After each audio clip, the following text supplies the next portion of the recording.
વસુદેવસુતં દેવં કંસચાણૂરમર્દનમ દેવકી પરમાનંદમ કૃષ્ણં વંદે જગદ્ગુરુમ. ગીતા ચિંતન શૃંખલામાં ભગવાન આપણને અધઃપતનની પંક્તિઓ બતાવે છે. ઉર્ધ્વ સમજ્યા પછી માણસે અધઃ પણ સમજવું જોઈએ, કારણ કે માણસનું અંતઃકરણ કોઈ પણ એકને પરાયણ રહેવાનું જ છે. માટે ભગવાને બે પરાયણતા સમજાવી છે, ક્યાંક ઈશ્વર પરાયણ, ક્યાંક વિષય પરાયણ, ક્યાંક ઈશ્વર ચિંતન, ક્યાંક વિષય ચિંતન. એક વાત નિશ્ચિત છે કે જો માણસ જીવનમાં ઈશ્વર પરાયણ નહીં હોય તો વિષય પરાયણ તો થઈ જ જવાનો છે, કારણ કે પરાયણતા અંતઃકરણનો ગુણ છે. બહુ સમજવા જેવી બાબત શ્રીમદ ભગવદ ગીતા આપણને બીજા અધ્યાયના 63મા શ્લોકમાં સમજાવે છે. માણસ ઈશ્વર પરાયણ નહીં હોય તો વિષય પરાયણ તો થઈ જ જશે. એક તો થવાનું જ છે બેમાંથી, ભગવત પરાયણ કા વિષય પરાયણ, જગત પરાયણ. અને એટલે ભગવાન અનર્થની પરંપરા આપણને બતાવે છે. ધ્યાયતો વિષયાન પુંસા સંગાસ્તે સુપજાયતે સંગાત સંજાયતે કામ કામાત ક્રોધો વિજાયતે ક્રોધાત ભવતિ સમ્મોહા સમ્મોહાત સ્મૃતિ વિભ્રમ સ્મૃતિ ભ્રંશાત બુદ્ધિનાશા બુદ્ધિનાશાત પ્રણશ્યતિ. પ્રણશ્યતિ સુધીની વાત ભગવાન આપણને આ બે શ્લોકમાં કહેવા માંગે છે. આપણને પ્રશ્ન થાય કે ભગવાન આ શું કામ કહેતા હશે? આ તો ભગવાન ઉર્ધ્વ જવાની બાબતો શ્રીમદ ભગવદ ગીતાના સાંખ્ય યોગની અંદર સ્થિતપ્રજ્ઞ દર્શનમાં કહે છે, તેમાં અધઃની વાત ક્યાંથી આવી? અધઃની વાત એટલા માટે આવી કે આખી દુનિયા વિષાદમાં છે અને વિષાદમાંથી મુક્ત થવા માટેનો એક જ રસ્તો ભગવાન આપણને બતાવે છે, સમ્યક જ્ઞાન. અને એટલે જ ભગવાન બીજા અધ્યાયના 11મા શ્લોકથી 62-61મા શ્લોક સુધી સમ્યક જ્ઞાન કહે છે આપણને. પણ આપણે એવું કહીએ કે ના, આપણે તો સમ્યક જ્ઞાન નથી લેવું, આપણે તો ઈશ્વર પરાયણ નથી થવું, તો ભગવાન તરત એવું કહે છે કે જો આ નહીં થાય તો આ તારું નિશ્ચિત છે. વિષયોનું ધ્યાન તારું થશે થશે થશે ને થશે. આ વિષય ધ્યાન ભગવાન પહેલી વાત બતાવે છે. બહુ સમજવા જેવી વાત છે. જ્યાં સુધી જગત છે ત્યાં સુધી વિષયો રહેવાના રહેવાના રહેવાના જ. વિષયોને ખલાસ કરવાની, કાં તો વિષયોનો વિરોધ કરવાની, કાં તો વિષયોનો સામનો કરવાની આપણામાં તાકાત નથી નથી અને નથી જ. કારણ કે વિષયો આપણા કરતા ખૂબ બળવાન છે, કારણ કે વિષયોને બનાવનાર ભગવાન છે. માટે વિષયો માણવાના, વિષયો ભોગવવાના, વિષયોને જોવાના, વિષયોની પાસે જવાનું, પણ વિષયોનું ધ્યાન નહીં કરવાનું, એવું શ્રીમદ ભગવદ ગીતા કહે છે. શા માટે ધ્યાન નહીં કરવાનું? વિષયોનું ધ્યાન એટલા માટે નહીં કરવાનું કે આપણને સંગ થઈ જાય. વિષયને ત્યાં સુધી ભોગવવાનો, વિષયની પાસે ત્યાં સુધી રહેવાનું, વિષયને ત્યાં સુધી જોવાનો, એનું ધ્યાન નહીં કરવાનું.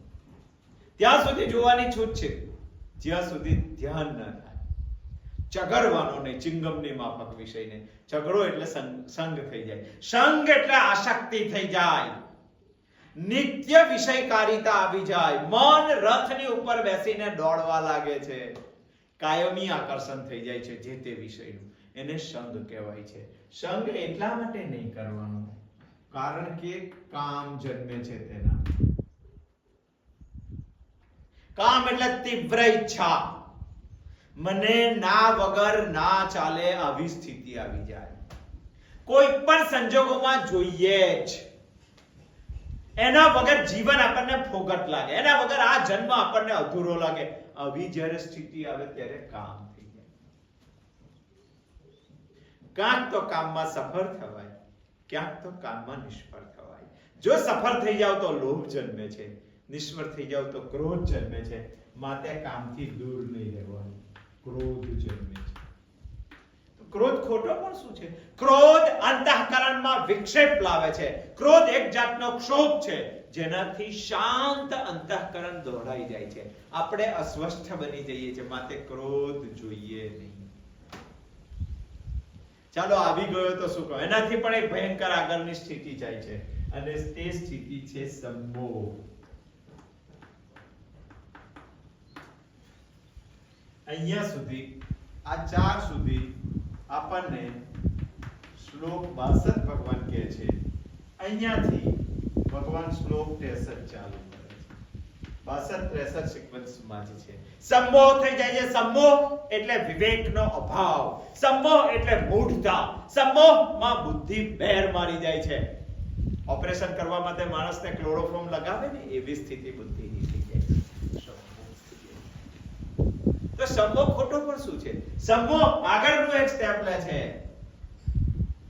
સ્મૃતિ ભ્રંશાત.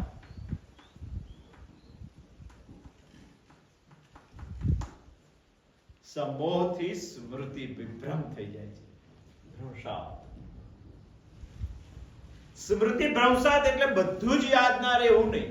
આપણને બધું જ યાદ આવે, જન્મારાઓનું યાદ હોય. સ્મૃતિ શું છે, સ્મૃતિના માપદંડો શું છે, તે ગઈ વખત આપણે જોયા છે. પરંતુ જ્યારે જે સમયે જે વસ્તુ યાદ આવવી જોઈએ તે નથી આવતું, એનું નામ કહેવાય છે સ્મૃતિ ભ્રંશાત. ધ્યાયતો વિષયાન પુંસા સંગાસ્તે સુપજાયતે સંગાત સંજાયતે કામ કામાત ક્રોધો વિજાયતે. અહીંયાથી ગાડી અટકતી નથી.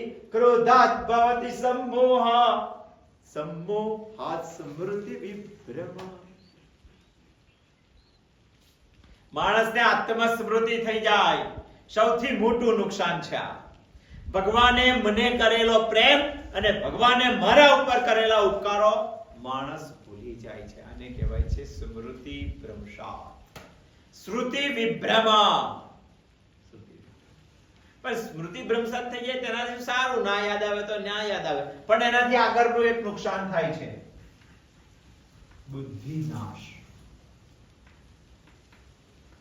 ક્રોધાત ભવતિ સંમોહ સંમોહ સ્મૃતિ વિભ્રમ સ્મૃતિ ભ્રંશાત બુદ્ધિ નાશ. બુદ્ધિનો નાશ થઈ જાય છે. બુદ્ધિનો નાશ એટલે શું? મગજ નીકળી જાય છે, ગાંડો બની જાય છે માણસ? ના, એવું નથી. આ દરેક વસ્તુને આપણે બહુ જ ડિટેલથી સમજ્યા. આજે સમજીએ છીએ બુદ્ધિ નાશ.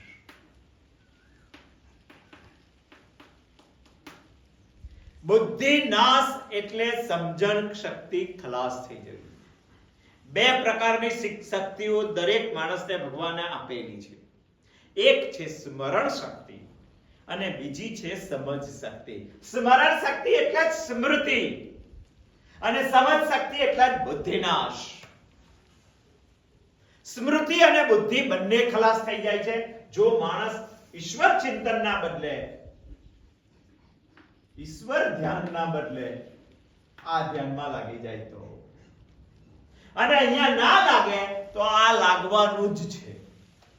સ્મૃતિ પણ જતી રહે અને બુદ્ધિ પણ જતી રહે. બુદ્ધિ એટલે માણસની સમજ શક્તિ ખલાસ થઈ જાય. બે પ્રકારની શક્તિઓ યાદ રાખો, એક સ્મરણ શક્તિ છે, બીજી સમજ શક્તિ છે.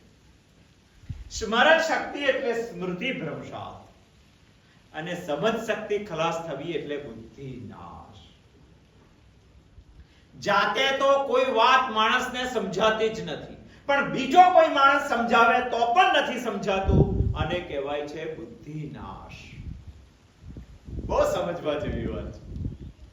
જાતે કોઈ વાત સમજ પડતી નથી, પડે છે, પણ બીજો સમજાવવા આવે તો પણ માણસને સમજ પડતી નથી. હજારો લોકોની સ્મશાન યાત્રામાં ગયા પછી પણ માણસને એ ખબર પડતી નથી કે મારે પણ એકાદ દિવસ 4 લોકોના ખભે ભરીને અગ્નિમાં પ્રવેશ કરી દેવાનો છે. સ્મૃતિ ભ્રંશાત બુદ્ધિ નાશાત. બુદ્ધિ નાશ થઈ જાય છે, માણસને યાદ નથી રહેતું, સમજ નથી પડતી. અને સમજ આવવાનું મુખ્ય કારણ છે પુણ્ય ફળ. જ્યારે તમારા પુણ્ય પ્રકોપતા હોય, પુણ્ય સારા થયા હોય, પુણ્ય ભેગા થયા હોય, એ પુણ્યના ફળ સ્વરૂપે જ માણસના જીવનમાં સમજ શક્તિ ડેવલપ થાય છે, બાકી ડેવલપ થતી નથી. 4 પુરુષાર્થો કરવા માટે ભગવાને આપણને મનુષ્ય જન્મ આપ્યો છે: ધર્મ, અર્થ, કામ અને મોક્ષ. એમાં સૌથી પહેલો જે પુરુષાર્થ કીધો છે એ માણસ છેલ્લે નથી કરતો. સૌથી પહેલો ધર્મ પુરુષાર્થ છે, અને ધર્મ પુરુષાર્થનું ફળ છે પુણ્ય. જ્યારે 4 માંથી સૌથી વધારે માણસ ધર્મ પુરુષાર્થ કરે ત્યારે ધર્મ પુરુષાર્થનું ફળ છે પુણ્ય, અને પુણ્યથી આવતા જન્મમાં આપણી સમજ શક્તિ વધે. એનો મતલબ બુદ્ધિનો નાશ થતા બચી જાય. બુદ્ધિ આવે એટલે સ્મરણ શક્તિ યથાવત રહે, સ્મરણ શક્તિ રહે એટલે સંમોહ ના થાય, સંમોહ ના થાય એટલે ક્રોધ ના થાય, ક્રોધ ના થાય એટલે કામ નુકસાન ના કરે, સંગ નુકસાન ના કરે, અને ધ્યાન ના થાય. આખી ઉલટી પરિક્રમા ચાલે. ધર્મ પુરુષાર્થ માણસને યાદ રહે.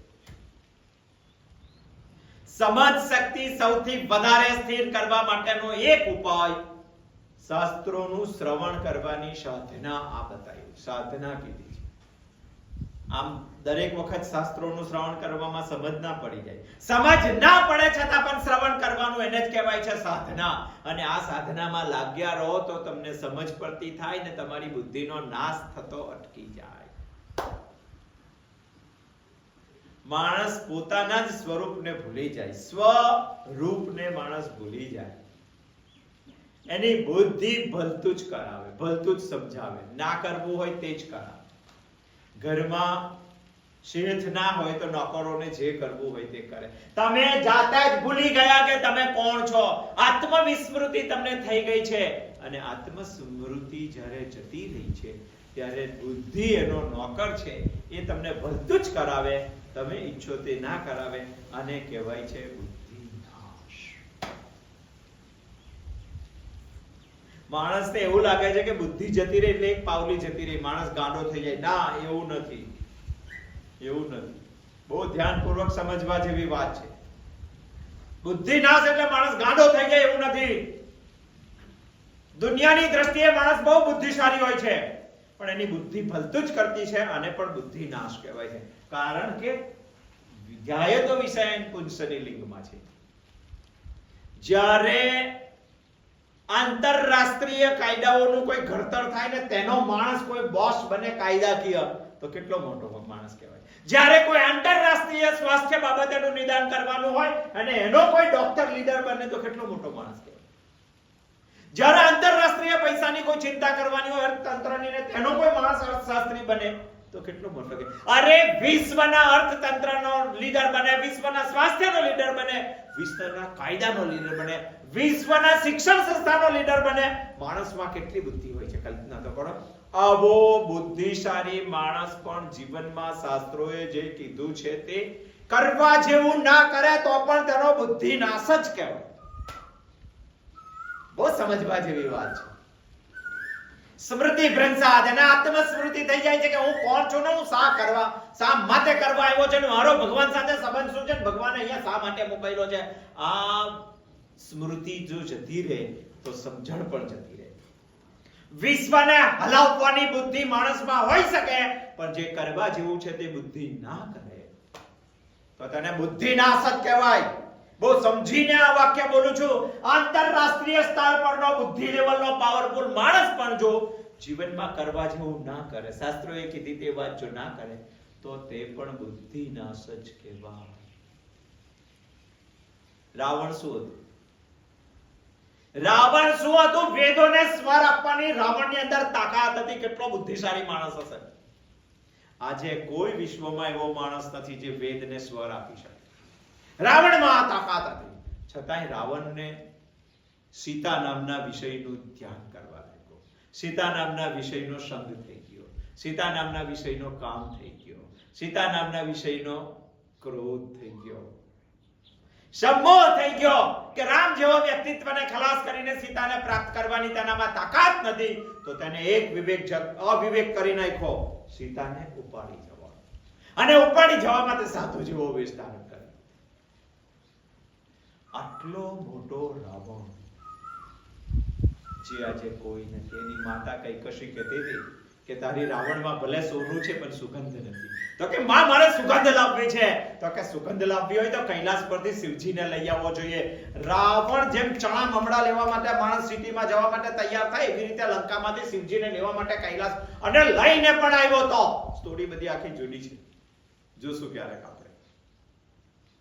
શિવજીને પસંદ કરીને શિવલિંગ લઈને લંકામાં આવવા માટે નીકળી પણ ગયો હતો. વચ્ચે વ્યવધાનોમાં રાવણ અટવાઈ જાય. મતલબ કે રાવણ એટલો બુદ્ધિશાળી હતો જેટલો બુદ્ધિશાળી આજે કોઈ આપણને દેખાતો નથી. અને છતાંય રાવણનો બુદ્ધિનાશ હતો, કારણ કે ધ્યાયતો વિષયાન પુંસની લિંકમાં હતો રાવણ.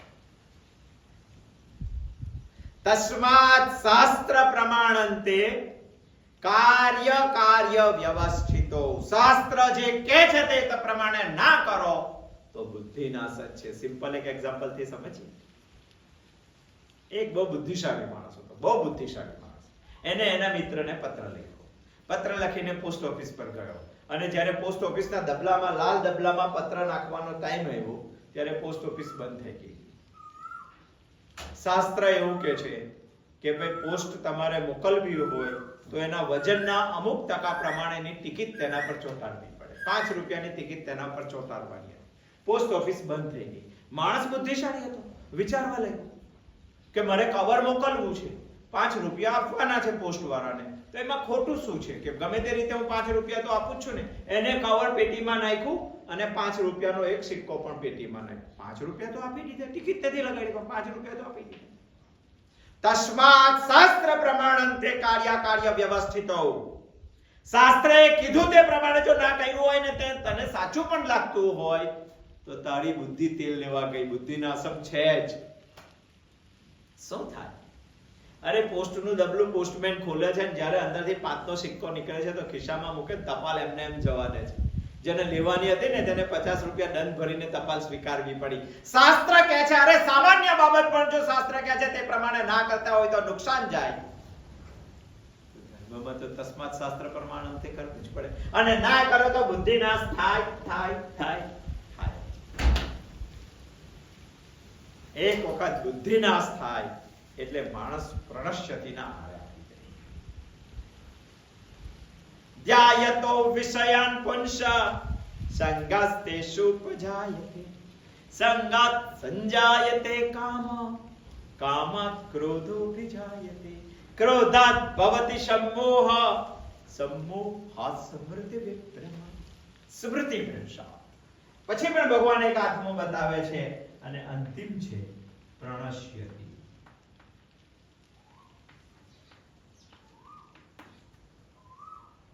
સ્મૃતિ ભ્રંશાત બુદ્ધિનાશાત પ્રણશ્યતિ. આ પણ સમજવું જોઈએ.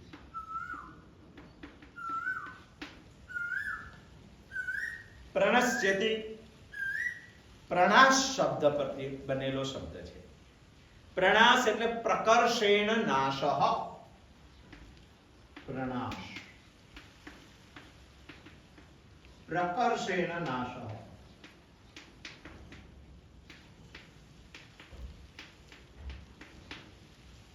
પ્રકર્ષેણ નાશઃનો અર્થ થાય છે સંપૂર્ણ નાશ. ખાલી હાથ કપાઈ ગયો ને, આ હાથ કપાઈ ગયો ને, આ પગ, આખા શરીરથી નાશ પામે છે. સંપૂર્ણ નાશ. પ્રકર્ષેણ નાશઃ. સંપૂર્ણ નાશ. એનો મતલબ શાસ્ત્રો એવું કહે છે કે આ જન્મમાં માણસ 4માંથી એક પણ પુરુષાર્થ કરવા માટે સમર્થ નથી. એને પ્રકર્ષેણ નાશ કહેવાય છે. એક પણ પુરુષાર્થ નહીં 4માંથી. ભોગ પુરુષાર્થ પણ માણસ, ધર્મ, અર્થ, કામ અને મોક્ષ, કામ તો બધા જ કરતા હોય પણ કામ પુરુષાર્થ કરવાને પણ લાયક રહેતો નથી. એને કહેવાય છે પ્રકર્ષેણ નાશઃ. ક્રોધાત ભવતિ सम्मोह. सम्मोहात् સ્મૃતિ વિભ્રમ.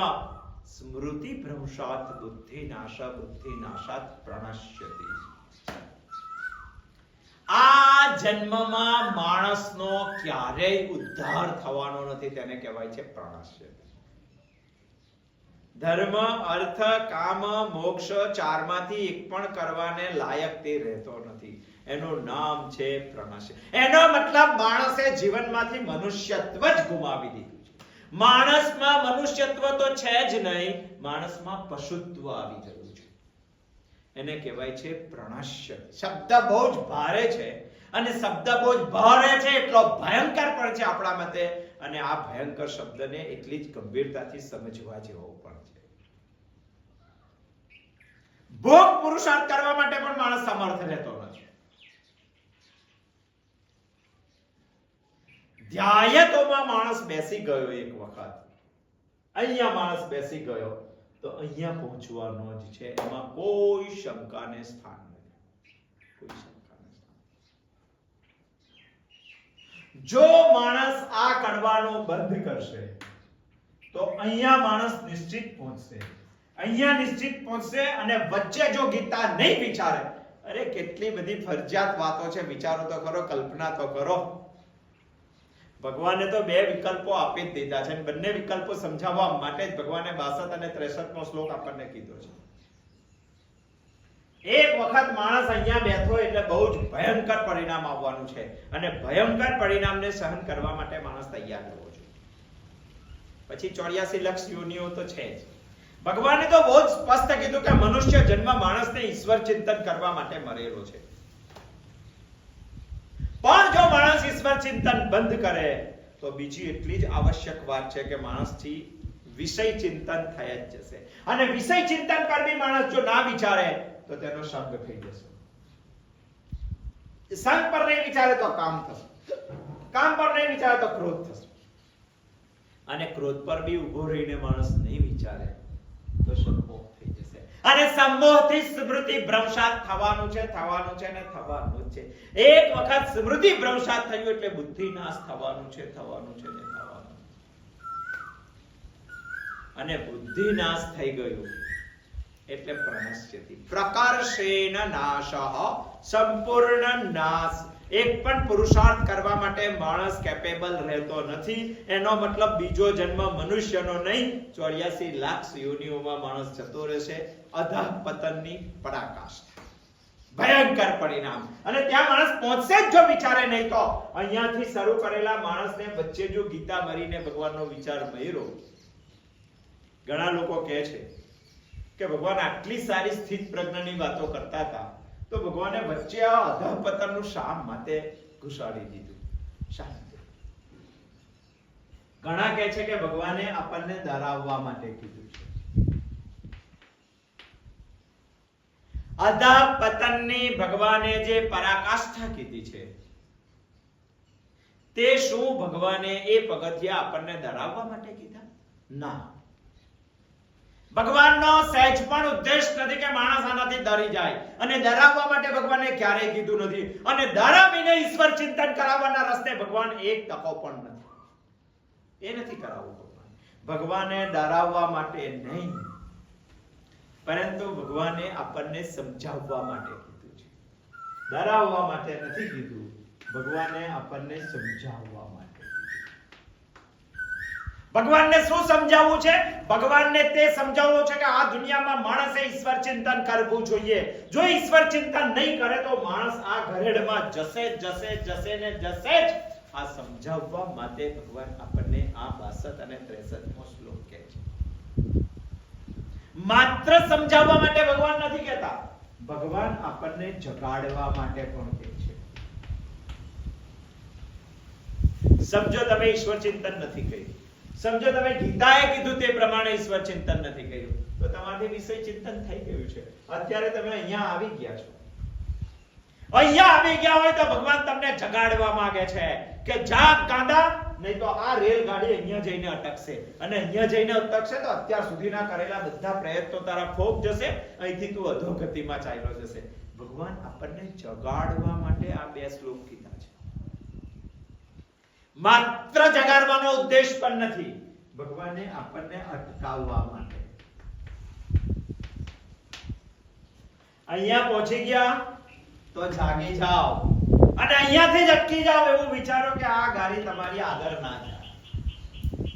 કામ પર આવ્યા તો ક્રોધ પર ના જાય. કયા પગથિયા ઉપર હું ઊભો છું તે ભગવાનને મને સમજાવવું છે, અને સમજાવવું જ છે એટલે ધ્યાયતો વિષયન પુંસથી પ્રણશ્યતિ સુધીની ભગવાને મને પગથિયો કીધી છે. હું ક્યાં છું તે મને ખબર પડવી જોઈએ, ત્યાંથી હું જાગવો જોઈએ, ત્યાંથી હું અટકવો જોઈએ. ત્યાં ઊભા રહેવું જોઈએ માણસે અને ઊભા રહીને અટકી જવું જોઈએ. માત્ર અટકાવવા માટે આ નથી કીધું. અહીંયાથી આ પ્રક્રિયા જાણીને માણસ ઉર્ધ્વ પણ થઈ શકે છે. અહીંયાથી માત્ર અટકી જવા, જાગી જવા માટે, સમજાવવા માટે ભગવાને નથી કીધું. અહીંથી જાગીને ફરી પાછું અહીંયા જઈને અહીંયા સુધી લઈ આવવા માટે આ પંક્તિઓ ભગવાને કીધી છે. જ્યાયતો વિષયાન પુંસા સંગાસ્તેષુ પજાયતે સંગાત સંજાયતે કામ કામાત ક્રોધો વિજાયતે. સમજવું જોઈએ. આપણને એવું લાગે કે આમાં ઘૂસી ગયા એટલે આ જ થઈ જશે. ભગવાને આ જ રીતના એક વિશેષ સમજ ઊભી કરવા માટે પણ ભગવાને આપણને આ અધપતનની પંક્તિઓ કીધી છે. તમે કહેશો કે વિશેષ પ્રક્રિયા શું છે? આમાં જ વિશેષ પ્રક્રિયા છુપાયેલી છે. માણસે શોધવી જોઈએ.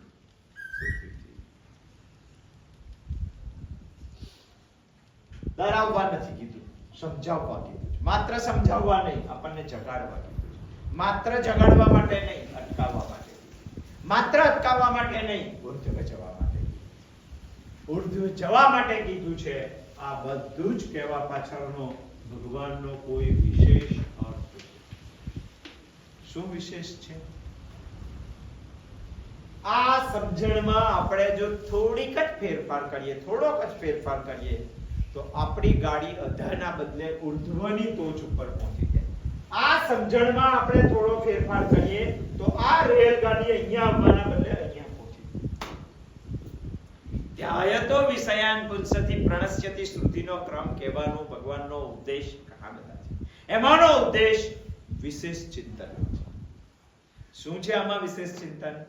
આનાથી ઉર્ધ્વ જઈ શકાય છે. આનાથી પતન નહીં પણ પ્રગતિ થઈ શકે છે.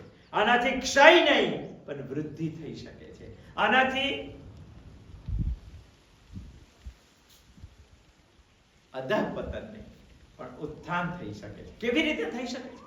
આવતા સોમવારે જોશું, આવશું અને વિશેષ રૂપે જોશું કે આનાથી ઉત્થાન કઈ રીતે થઈ શકે છે. અસ્તુ. જય શ્રી કૃષ્ણ.